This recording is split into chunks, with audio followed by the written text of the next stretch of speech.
स्त्री जो है हमारी दादी और नानी से शुरू करते हैं तो घर की एक छोटी बच्ची तक सभी का अपना एक महत्व है, सभी की एक अहम भूमिका है परिवार में। नारी के लिए केवल एक दिन नहीं, ये मेरे विचार है कि एक दिन किसी के भी लिए कोई एक दिन की आवश्यकता नहीं है, बल्कि रोज उसका सम्मान होना चाहिए, रोज उसे बराबर का अधिकार मिलना चाहिए।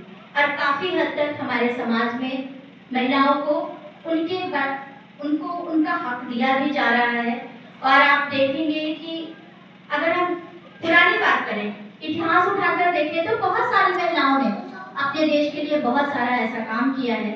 जैसा मैंने अभी बताया कि नारी वो शक्ति है कि वो जब जो चाहे वो कर सकती है। कहा गया है स्त्रिया चरित्रम, कहा जाता है ना कि उसको कोई नहीं समझ सकता, वो सिर्फ खुद ही समझ सकती है कि उसे क्या करना है, कब करना है। उसका मन कर जाए, एक स्त्री का अगर मन हो, घर में सब्जी नहीं हो फिर भी वो पकवान बना सकती है, और नहीं मन हो तो सारे पकवान बेकार भी कर सकती है ना। तो हमें बस यही ध्यान रखना है कि अपने बच्चों में एक सकारात्मक सोच रखनी है, ताकि वो समाज के लिए, परिवार के लिए एक आदर्श बने, खुद भी कुछ करे और लोगों को भी उसके लिए प्रेरित कर सके। मैं कहती हूँ कि नारी सीता सावित्री है, नारी सीता सावित्री है तो नारी माँ काली भी है, नारी दुर्गा है, चंडी है, हर रूप में नारी है। रानी लक्ष्मीबाई महारानी थी, कौन सा ऐसा वस्त्र था, कौन से ऐसे जेवर थे जो उनके पास नहीं थे, तमाम नौकर चाकर सब कुछ थे ना उनके पास, लेकिन जब जरूरत पड़ी तो कमर में उन्होंने तलवार खोसी, पीछे पीठ पे अपने बच्चे को बांधा और लड़ गए।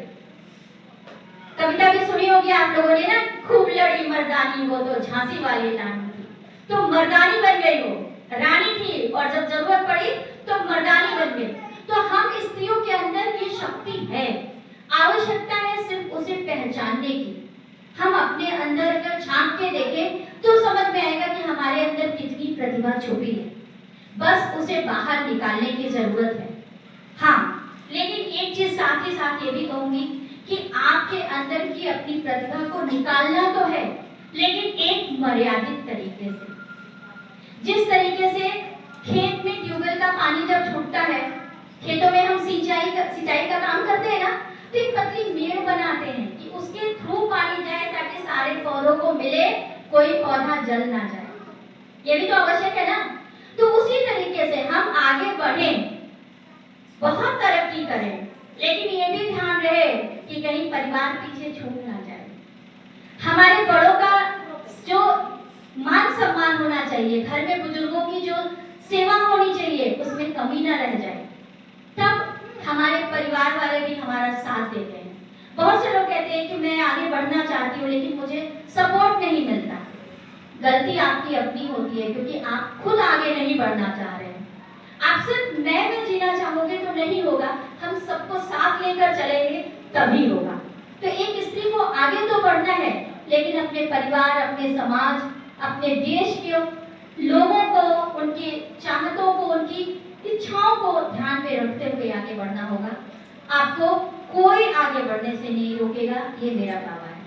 तो आप लोग नारी शक्ति हैं और अपनी शक्ति को पहचानिए, अपने आप का एक समाज में एक सही स्थान बनाइए और नारी शक्ति के लिए एक जोरदार तालियां खुद के लिए बजाइए।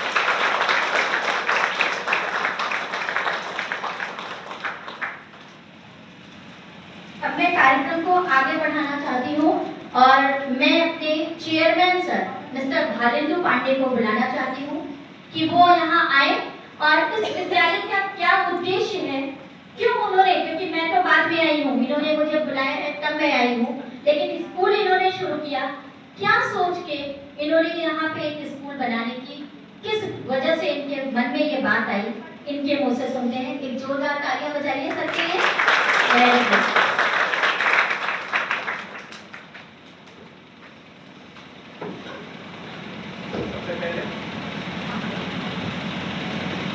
सबसे पहले गुड मॉर्निंग एवरीवन।